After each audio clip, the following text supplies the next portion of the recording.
title of this writing is What I'm Looking For. Many people spend a lifetime looking for something they rarely find. Sadly, I include myself in that list. The good news for me is I know what I want, but I'm having trouble finding it. Others I encounter have the burden of not knowing what they're looking for, compounded by not finding it. Maybe you can help me. Here's what I'm looking for. People who are not done learning. I'm sure they exist because a few times in each millennium of my life I found a couple of them. They're like the 1943 copper penny. Rare. It's easy to spot what I'm not looking for because all I have to do is look back on periods of my life and use myself as a model. I was done learning.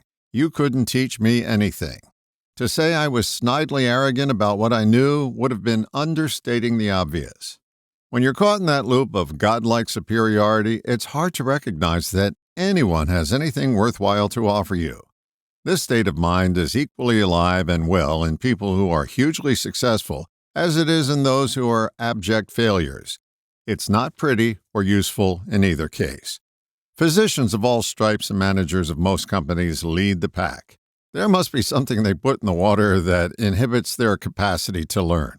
They have it all figured out, and this poor wretched mess in front of them has nothing to teach them.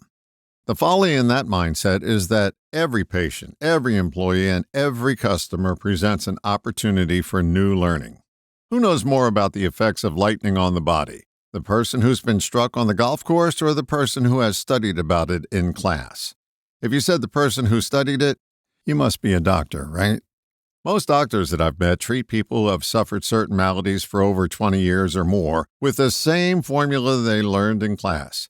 It never occurs to them that the person with the disease process may know more about it than they do because they've lived it. This failure to learn from their patients keeps the patient hurting and the doctor stuck in knowing what he or she knows. It prevents exploration into learning something new together. When I finally learned that I wasn't done learning, new vistas opened up that I would have never seen had I stayed locked in my learning. It's an awful trap to be in because you don't know you're trapped. You're too busy knowing everything that you miss seeing what you don't know. Paraphrasing the grasshopper, if you're knowing, you're not growing. You stunt your growth when you know, and you're not anywhere close to reaching your innate potential when you have it all figured out. So if you run into someone who's not done learning, hold on to that relationship and cherish it, because it will foster new learning in both of you. As for me, I'm optimistic that these people exist, and I'll continue looking. I'll let you know how well I make out. All the best, John.